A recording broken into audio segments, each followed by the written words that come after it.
Il-President Marie-Louise appellat biex il-kwistjoni tal-faqar fl-Unjoni Ewropea tiġi indirizzata b'urġenza.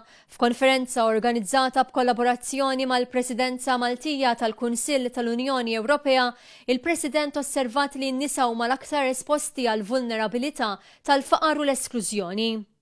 Feminization of poverty is a direct consequence of various structural factors that we can and must take urgent action to address.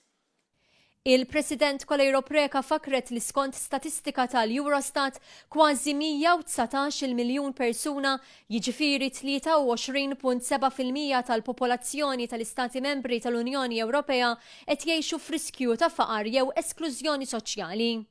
This means that roughly 1 in 4 people in our European Union have experienced some form of serious poverty, severe material deprivation, and/or very low work intensity. Such exclusion and deprivation has far-reaching effects. Poverty is a profoundly damaging violation of human dignity. Din il-konferenza analizzat l-iżviluppi ewlenin fil-qasam ta' drittijiet fundamentali fl-Unjoni Ewropea mill-2007 il hawn. Id-diskussjoni ffukat fuq 3 kwistjonijiet prinċipali: l-immigrazzjoni, in-nuqqas ta' sigurtà u l-biża', il-faqar u l-esklużjoni soċjali.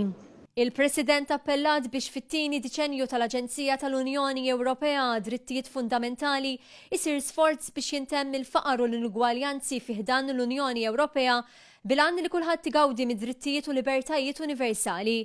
Fil-konferenza taw il-perspettiva tagħhom ma' 17 tifel u tifla fosthom tfal Maltin li jinkludu membri fil-kunsilli ta' tfal u żgħażagħ fih dan il-Fondazzjoni tal-President għal ġid tas-soċjetà. Din il-fondazzjoni issa hija parti minn netwerk tal-Intergroup tal-Parlament Ewropew dwar id-drittijiet ta' tfal. L-Interparliamentary Group ta' drittijiet ta' tfal stidnuna biex inkunu parti mill-NGOs li huma parti minn dan il-grupp. U allura xtaqu li joħolqu relazzjoni magħna biex inkomplu naħdmu flimkien. Minn Brussell, Ruth Castillo għal Television Malta.